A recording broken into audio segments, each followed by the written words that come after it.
Episode 11। Swapnil Ahana को घर से बाहर ले जा ही रहा था कि इतने में इन दोनों को पीछे से माधुरी ने आवाज़ लगाई। अरे स्वप्निल, तू कब आया और मेरी पोती को कहाँ ले जा रहा है? माधुरी ने स्वप्निल से पूछा। कहीं नहीं दादी, हम दोनों को भूख लग रही है तो बस पास वाले पिज़्ज़ा पार्लर ले जा रहा हूँ मैं इसे। थोड़ी ही देर में आ जाएंगे हम वापस, स्वप्निल ने माधुरी से कहा। मगर तभी वहाँ अर्चना और बाकी सबका आना हुआ। अच्छा, तो ये बात है, महारानी को अभी से बाहर घूमने के चस्के भी लग गए हैं। दुर्गा की बेटी दामिनी आहना को घूरते हुए बोली। दामिनी और उसकी छोटी बहन दिव्या दोनों बैंगलोर रहती थी और वहीं जॉब करती थी। आहना की शादी का बहाना बनाकर वो दोनों दिल्ली आई हुई थी। आहना का मूड विक्रम की वजह से पहले ही बहुत ख़राब हुआ था और अब दामिनी की बदतमीज़ी देखकर उसे और ज़्यादा गुस्सा आ रहा था। मगर उसे कुछ बोलने की ज़रूरत पड़ी ही नहीं, क्योंकि तब तक बीच में ही उसकी सेवियर यानी कि माधुरी बीच में बोल पड़ी। दामिनी तो सिर्फ उम्र में बड़ी है आहना से, बाकी तमीज़ और संस्कार में तो तू मेरी आहना के पैर के अंगूठे के बराबर भी नहीं है। अरे भाई, इतने महीनों बाद तू घर आई है, तेरी छोटी बहन की शादी है, कुछ दिनों में उसकी विदाई हो जाएगी, तो क्या तू अपनी ज़ुबान नहीं सुधार सकती? तुझे हर चीज़ क्या मैं सिखाऊं? कायदे से तो अभी तेरी शादी पहले होनी चाहिए थी, मगर तेरी माँ ने तो तुझे अनोखी छूट दे रखी है। सुधर कर रह ज़रा, क्योंकि अब अगला नंबर तेरा ही है शादी का। माधुरी ने दामिनी को काफ़ी लंबा चौड़ा भाषण दे दिया था, जिससे उसकी बोलती ही बंद हो चुकी थी। उल्टा दामिनी तो अब पछता रही थी आखिर क्यों ही वो आहना से उलझी, जबकि उसे ये बात पहले से ही मालूम थी कि आहना को कुछ बोलने का मतलब होता है सीधा तौर पर अपनी नानी से पंगा लेना। दामिनी मुंह मटका कर वहाँ से चली गई। अब बस वहाँ अर्चना, दुर्गा, आरोही और दामिनी की छोटी बहन दिव्या ही बचे थे। अर्चना अच्छा बनने का नाटक करते हुए बोली आहना से, बेटा मैं तेरे लिए बहुत सारी शॉपिंग करके लाई हूँ, ये देख, तेरे सोने के कंगन, कानों की बालियाँ, ये सब कुछ लाई हूँ मैं तेरे लिए। ये सब चीज़ें वो आहना पर लगा लगा कर सबको दिखा रही थी। माधुरी तो अर्चना का ये रवैया आज पहली बार देख रही थी कि वो आहना के लिए सोने की शॉपिंग करने करके आई है, क्योंकि जहाँ वो अर्चना को जानती थी, अर्चना किसी को कुछ देने वालों में से तो बिल्कुल भी नहीं थी, उल्टा लोगों से लेने वालों में से थी। इसलिए अपने शक को यकीन में बदलने के लिए माधुरी ने एक चाल चली। उसने अपना चश्मा तकिए के नीचे छुपा दिया और दरवाजे के अंदर आ रहे अंशुल से बोली, अंशु इधर आ जरा, मेरा चश्मा ढूंढते ज़रा मेरे कमरे में चलकर। अंशुल के हाथ में जो शॉपिंग बैग्स थे उसने उन्हें नीचे रख दिया और माधुरी के साथ उसके कमरे में चला गया उसका चश्मा ढूंढवाने के लिए। कमरे में दाखिल होते हुए माधुरी ने दरवाजे को अंदर से बंद कर दिया और दराज में से 500 का नोट निकाल कर उसे देते हुए बोली, क्या खबर लाया है दादी का लाडला, जल्दी बता। तेरी माँ तेरी आहना दीदी के लिए सोने का सच में सामान लेकर आई है या तेरी माँ कोई घपला करके आई है? अंशुल तो बच्चा ही ठहरा, इसलिए उसने अपने दिल में आहना के लिए कभी कोई छल कपट नहीं रखा। वो तो आहना के साथ मिसबिहेव करना भी अपनी माँ से ही सीखा था, बस इसीलिए उसने भी आहना के साथ में बदतमीज़ी करनी सीख ली थी। मगर वो सब कुछ वो इंटेंशनली नहीं करता था। अंशुल ने माधुरी के हाथ से वो 500 का नोट ले लिया और बोला, मम्मी आहना दीदी के लिए कोई शॉपिंग दीदी के लिए सोने का कोई सामान नहीं लाई है, सब कुछ नकली है, सरोजनी नगर से लाई हैं। जो देखने में ऐसा लग रहा है कि ये सोने का हो, मगर असल में वो सोने का नहीं है। और वो आर्टिफिशियल ज्वेलरीज मम्मी सुनार की दुकान में ले गई। अपना सुनार है ना वो हमारा, वो श्री राधे ज्वेलर्स, बस उससे कुछ डब्बे ले लिए थे ताकि आप मम्मी की चोरी ना पकड़ सको। मगर आपने तो फिर भी मम्मी को पकड़ ही लिया। आप तो सच में सुपर दादी हो। अंशुल की बात सुनकर माधुरी को अर्चना पर बहुत तेज़ गुस्सा आ रहा था, मगर तभी अंशुल ने उसे एक और राज बताया। और आपको पता है दादी, मम्मी एक और कांड करने वाली है बुआ के साथ मिलकर। कौन सा कांड? माधुरी ने अपनी भौहें तानते हुए उससे पूछा। बड़ी मम्मी के जितने भी ज्वेलरीज हैं जो पापा ने आहना दीदी के लिए लॉकर में आना दीदी के लिए लॉकर से निकलवाए हैं पॉलिश करवाने के लिए। उन सारी ज्वेलरीज को पिघला कर अपने लिए, बुआ दादी और आरोही दीदी के लिए कुछ बनवाने वाली है। और इस काम के बारे में मम्मी ने पापा को ज़रा भी भनक नहीं लगने दी है। अंजुल ने जो बात माधुरी को बताई, उसके बाद तो माधुरी का मन अर्चना को पीटने का कर रहा था। खैर, अर्चना के लिए अपना गुस्सा साइड में रखकर उसने अपनी दराज में से एक और 500 का नोट निकाला और अंजुल को दे दिया और बोली, जा इसकी अच्छे से चॉकलेट खाना। हाँ। फिर माधुरी ने अंजुल को कमरे से बाहर भेज दिया। अर्चना, तुझे मैं बताऊंगी, तेरी इतनी हिम्मत हो गई है कि तू सुहाना के जेवर के साथ छेड़छाड़ करने की सोचने लगी। अब तो देख मैं क्या करती हूँ तेरे साथ। यही सोचते हुए माधुरी भी कमरे से बाहर चली गई। अगले दिन की दोपहर का वक्त था। अर्चना, दुर्गा और आरोही ये तीनों फिर से श्री राधे ज्वेलर्स के यहाँ पहुँच गए, क्योंकि इसी टाइम पर उस सुनार ने उन्हें बुलाया था। भाई साहब, ये सारे जेवर हैं जो मुझे पिघलाने हैं, और इसके बदले में आप मेरी बेटी के लिए एक अच्छा सा सुंदर सा सेट बना दो। मेरी और मेरी ननद के लिए कानों की बालियाँ बना दो। अर्चना ने वो बड़ा सा बैग सुनार के काउंटर पर रखते हुए उससे कहा। सुहाना के वो इतने महंगे जेवर देखकर एक पल के लिए तो आरोही का मन ललचा गया, क्योंकि वो जेवर देखने में भले ही 20 साल पुराने थे, मगर आज भी उनके सामने बाकी के जेवर फेल लगते थे। आरोही ने अर्चना को रोकते हुए कहा, माँ मत बेचो आप ये जेवर, मुझे तो यही जेवर चाहिए, काफ़ी सुंदर लग रहे हैं मुझे ये तो ऐसे ही। आरोही के मन की बात तो अर्चना और दुर्गा भी समझ पा रहे थे, क्योंकि वाकई में वो जेवर काफ़ी सुंदर थे। उन जेवर को देखते ही दुर्गा को वो वक्त याद आ गया जब सुहाना पहली बार शादी कर आई थी घर। उसने गिफ्ट के तौर पर दुर्गा को सोने के सुंदर से कड़े दिए थे, जो आज भी उसने संभाल कर रखे थे। कुछ भी कह तो अर्चना, मगर सुहाना बड़ी ही मालदार पार्टी थी। उसने तो मुझे नेक के तौर पर कितने सुंदर कड़े दिए थे, और एक तू थी, तूने तो मुझे नेक के तौर पर 100 रुपये थमाए थे बस। 20 साल पुराने वो दिन दुर्गा याद करते हुए अर्चना से बोली। वहीं अर्चना तो दुर्गा को खा जाने वाली नज़रों से बस घूरे जा रही थी, जैसे वो दुर्गा को अभी इसी वक्त खा जाएगी जिंदा। मगर अपने गुस्से को कुछ देर के लिए शांत करते हुए अर्चना ने वो जेवर के डिब्बे सुनार की तरफ बढ़ा दिए और बोली, जो कहा है मैंने आपसे वो हो जाना चाहिए। जी हो जाएगा, सुनार ने हामी भरी। मगर तभी दरवाजे पर खड़े देवेश, स्वप्निल और माधुरी की कड़क आवाज़ उनके कान में पड़ी। ऐसे कैसे तुम्हारे हिसाब से हो जाएगा काम? देवेश लंबे लंबे कदमों के साथ उनकी तरफ बढ़ा, और उसके पीछे पीछे माधुरी और स्वप्निल भी। अपनी चोरी पकड़ी जाने पर अर्चना ने डर का घोट लिया। उसने अपनी आंखें नीचे झुका ली, क्योंकि अपनी इस हरकत के बाद से तो वो देवेश की नज़रों में और भी ज़्यादा अब गिर चुकी थी। देवेश ने गुस्से भरी नज़रों से सुनार की तरफ देखा, तो उसने अपना पल्ला चढ़ाते हुए देवेश को साफ क्लियर कर दिया, मैं तो सुनार हूँ भाई साहब, मुझे तो जो जैसा बोलेगा मैं तो बिल्कुल वैसा ही करूँगा ना।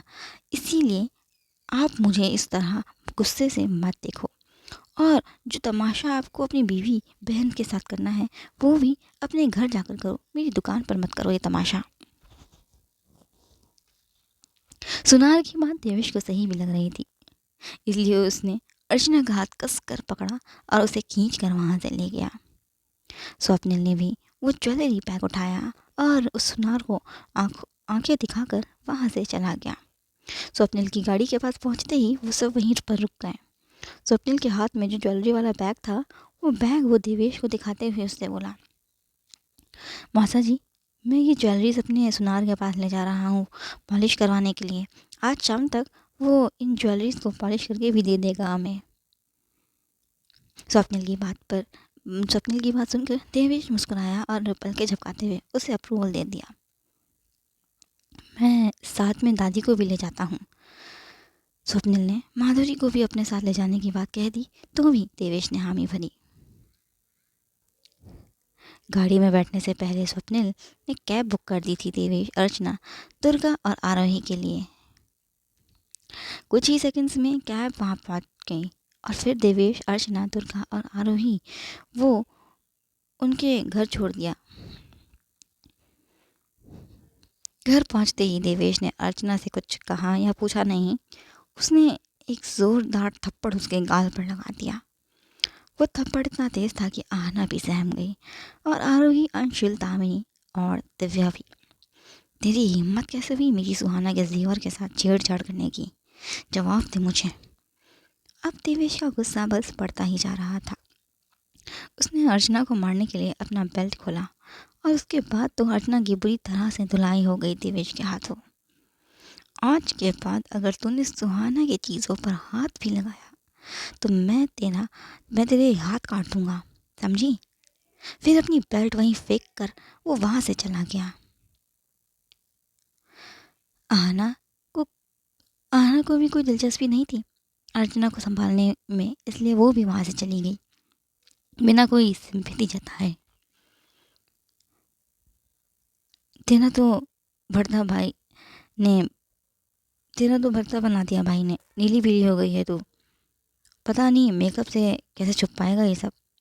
दुर्गा अर्चना का मजाक बनाकर वहां से जाने लगी, मगर तभी माधुरी की आवाज़ उसके कान में पड़ी। रुक जा दुर्गा, वहीं तेरा भरता बनना बाकी है अभी। माधुरी ने दुर्गा को रुकने के लिए कहा था मगर वो नहीं रुकी और अपने कमरे में भाग गई। ऐसे ही देखते देखते अगला दिन भी आ गया। शादी की रस्में भी अब शुरू हो चुकी थी, मगर आहना बिल्कुल भी खुश नहीं थी इस शादी से। आहना को सुबह से शादी नहीं करना नहीं करना चाहती थी। मेहंदी आर्टिस्ट आहना के हाथों पर मेहंदी लगा रही थी। जब नाम लिखने की बात आई तो मेहंदी आर्टिस्ट ने उससे पूछा, मैम आपके होने वाले हस्बैंड का नाम क्या है? आहना अभी विक्रम के ही ख्यालों में खोई हुई थी, उसे याद कर रही थी, तो उसने इसी याद में गलती से विक्रम का नाम कह दिया। मेहंदी आर्टिस्ट को लिखने को विक्रम। मेहंदी आर्टिस्ट ने आहना के हाथ में विक्रम का नाम लिख दिया, मगर आहना को एहसास तक नहीं हुआ इस बात का कि उसने अनजाने में ही सही मगर सच में विक्रम का ही नाम अपने हाथ में लिखवा लिया है। वहीं अर्चना, जो देवेश से बात नहीं कर रही थी, मुंह बनाकर कमरे में बैठी हुई थी, उसने अपने फ़ोन में एक नंबर डायल किया। वो नंबर था मुन्ना का। पहली रिंग में मुन्ना ने वो कॉल पिक कर ली। कॉल पिक करते ही मुन्ना गाना गुनगुनाते हुए बोला, नमस्कार सासू माँ, कैसे फ़ोन करना हुआ? पहली बात तो ये है कि मैं तेरी सासू माँ नहीं हूँ। मैंने तुझे किसी ज़रूरी काम से फ़ोन किया है जिसमें तेरा ही फ़ायदा है। अर्चना सख्त आवाज़ में मुन्ना से बोली।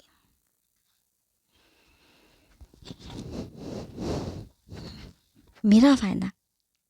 कैसा फ़ायदा? मुन्ना अपने फ़ायदे की बात सुनते ही अब सीरियस हो गया। आहना की शादी है कल। आहना शादी है कल उसकी। कल तुझे। उसके बाद अर्चना ने मुन्ना को अपना सारा प्लान बताया, जिसे सुनने के बाद मुन्ना ज़ोर ज़ोर से हंसने लगा। हे शैतान, अपन को तो यकीन ही नहीं हो रहा है कि अपन जिस काम को अंजाम देने के लिए इतना बड़ा जाल बुन रहा है, इस काम को अंजाम देने के लिए अपन को सामने से ही प्रपोजल मिल जाएगा। ये बात मुन्ना ने अर्चना को हंसते हंसते बताई। इसके बाद तो वो तिरछी मुस्कान के साथ उससे बोली, काम हो जाना चाहिए कल। इस ऐसी जगह पहुंचाना जहां आज तक कोई नहीं पहुंच पाया। इतना कहकर अर्चना ने वो कॉल काट दी। अब देख तू, मैं तेरे साथ भी वही करूंगी जो मैंने तेरी माँ के साथ किया था। अपने मोबाइल के साथ खेलते खेलते अर्चना खुद से बोली। वहीं विक्रम इस वक्त रानावत मैंशन के बेसमेंट में था, तनुज और रुस्तम के साथ। तनुज विक्रम और रुस्तम को आगे का प्लान बता रहा था कि आखिर वो लोग उस्मान और फहद तक कैसे पहुंच सकते हैं। विक्रम इस वक्त तनुज की बातें सुन रहा था क्योंकि वो आहना उसकी बातें नहीं सुन रहा था क्योंकि वो आहना के बारे में सोच रहा था। जो कुछ भी उसने आहना को कहा था उसके बाद तो उसे अपनी कई बातों के लिए काफ़ी गिल्ट हो रहा था। तभी रुस्तम की आवाज़ विक्रम के कान में पड़ी। यार विकी, तू एक बात बता, तूने इतने लोगों को पैसे उधार दिए हैं मदद के तौर पर, तू उन लोगों से अपने पैसे वापस क्यों नहीं लेता है? विक्रम, जो आप भी आहना के ख्याल में खोया हुआ था, वो रुस्तम की बात सुनकर मुस्कुराया। एक गहरी सोच में खोते हुए वो उससे बोला, क्योंकि मैं सही वक्त का आने का इंतज़ार करता हूँ। बहुत जल्द मैं तुम लोगों के लिए भाभी लेके आने वाला हूँ। अपनी भाभी का ख्याल रखने की जिम्मेदारी तुम लोगों की है। इतना कहकर वो अपनी चेयर से उठा, बेसमेंट से बाहर चला गया। विक्रम ने अभी अभी जो कहा उसके बाद रुस्तम और तनुज को यकीन ही नहीं हो पा रहा था कि उनका बॉस सच में शादी कर रहा है।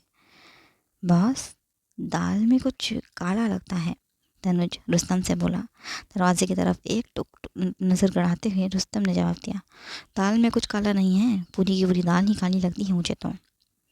आप सही कह रहे हो, ज़रूर हमारे बॉस किसी गलत लड़की की संगति में पड़ गए हैं, जिसने हमारे बॉस को बहका दिया है अपनी खूबसूरती के जाल में फंसा कर। तनुज रुस्तम को और भी ज़्यादा भड़काने लगा था, क्योंकि बात अब विक्रम की थी।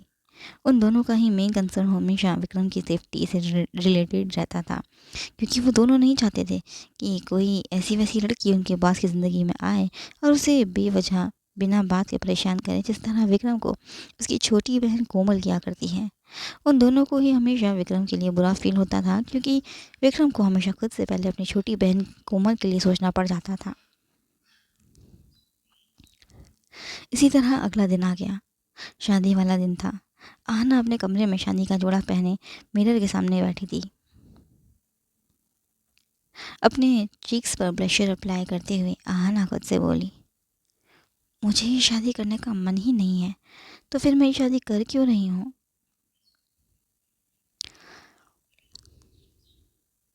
विक्रम को मुझसे शादी नहीं करनी, ना करें, कोई बात नहीं। मैं भी सुभाष के साथ शादी नहीं करना चाहती हूँ। यही सोचते हुए आहना स्टूल से उठी और दरवाजे की तरफ चली गई। अब तक विक्रम भी आहना के कमरे के बाहर पहुंच चुका था, मगर तभी उसकी नज़र आहना की बुआ यानी कि दुर्गा और उसकी बेटी दामिनी पर पड़ी। इसलिए वो दोनों की नज़रों से बचने के लिए पिलर के पीछे छुप गया। दुर्गा और दामिनी आहना के कमरे में एंटर हुए।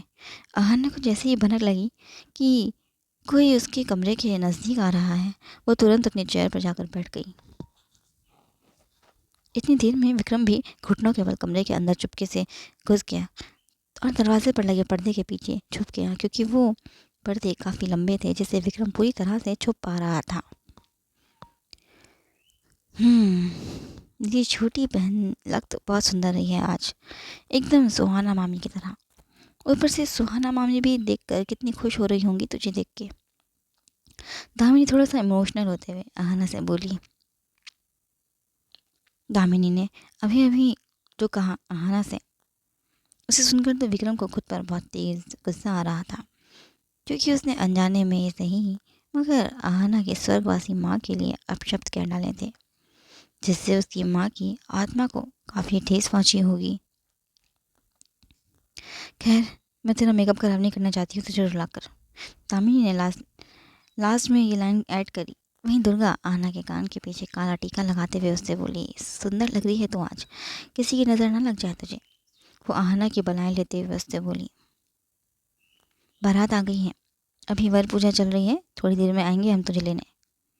इतना कहकर दुर्गा और दामिनी वहाँ से चले गए। उनके वहाँ से जाने के बाद आहना वापस चेयर से उठी और अपनी वार्डरोब की तरफ चली गई। आहना ने अपना वार्डरोब खोला और अपने लिए सिंपल सी पिंक कुर्ती विद जीन्स निकाली और वॉशरूम में चली गई अपना लहंगा चेंज करने। कुछ ही देर में वो तैयार होकर वॉशरूम से बाहर निकली। उसके सामने विक्रम खड़ा था। उसे देखते ही आहना का मुंह खुला रह गया, क्योंकि इस समय विक्रम उसकी शादी वाले वेन्यू पर होगा, इसकी तो उसे उम्मीद ही नहीं थी। आप यहाँ इस वक्त? आहना ने अटक अटक कर उससे पूछा। मुझे आना पड़ गया यहाँ, क्योंकि मैं नहीं चाहता कि तुम शादी करो, विक्रम आहना को एक टुक घूरते हुए उससे बोला। आहना को तो ये लगा कि शायद से विक्रम को भी प्यार का एहसास हो गया है, इसलिए वो शादी रुकवा रहा है। मगर अगले ही पल विक्रम ने उसे बेचारी का ये भ्रम तोड़ दिया।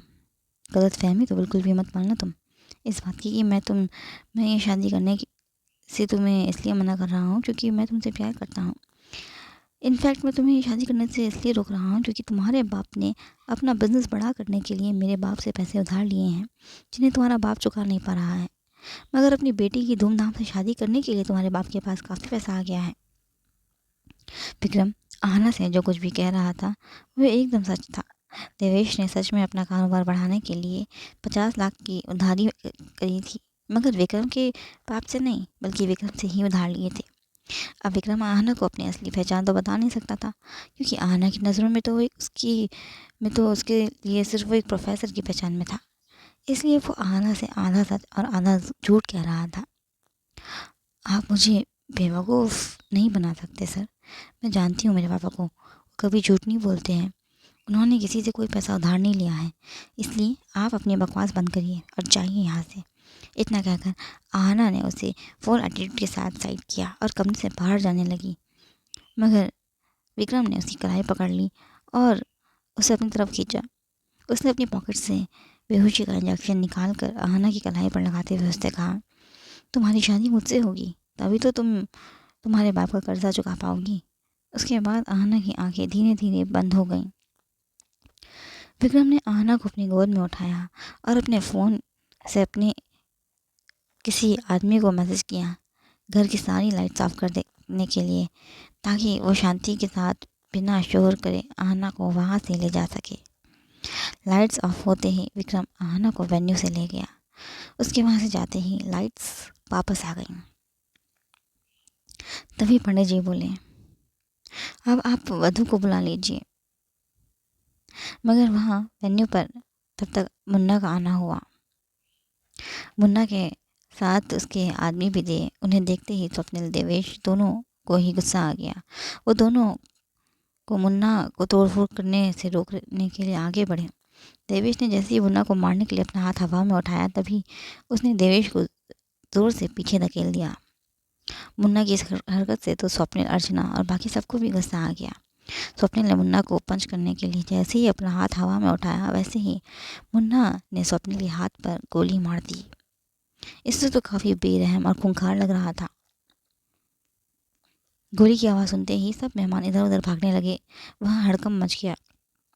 तभी मुन्ना ने हवा में फिर से गोली चला डाली और गुस्से से दहाड़ा, कोई भी अपनी जगह से नहीं हिलेगा, वरना मैं सबको गोलियों से भून डालूंगा। आई बात समझ? जा रे कालू, अपन की दुल्हन को लेके आ, आज अपन इधर ही शादी करेगा। मुन्ना अपने आदमी से बोला तो वो ऊपर वाले रूम में चला गया आहना को लेने के लिए। नीचे हॉल में अब मुन्ना ने अपनी बंदूक के निशाने पर सुभाष को ले लिया था। और तू नीचे उतर मंडप पर से, यहाँ अपन की शादी होगी, ना कि तेरी। इतना कहकर मुन्ना एक और बार हवा में गोली चला दी उसने। इतने में कालू भागता हुआ नीचे आया और मुन्ना से बोला, बॉस वो लड़की भाग गई। कालू ने जैसे ही ये कहा, वैसे ही मुन्ना के गुस्से का लेवल और ज़्यादा बढ़ गया। ढूंढ कर लाओ उस कुतिया को अपन के पास। इतना कहते ही मुन्ना ने फिर से गोली हवा में चला दी। मुन्ना का गुस्सा देखते ही कालू और बाकी सब डर गए, उसके गुस्से से नहीं बल्कि उसके हाथ में मौजूद बंदूक देखकर। उन्हें डर था कहीं गुस्से में अगर वो अपनी बंदूक से किसी को जान से ना मार डाले। इसलिए कालू डरते हुए उससे बोला, बॉस वो लड़की कहीं नहीं है, मैंने सब जगह उसे ढूंढ लिया है। कालू का इतना ही कहना था कि मुन्ना का पागलपना और ज़्यादा बढ़ गया। उसने अपने बाल नोचे और देवेश को 3 से 4 थप्पड़ मारते हुए बोला, ये सब तेरी वजह से हुआ है बुढ़े।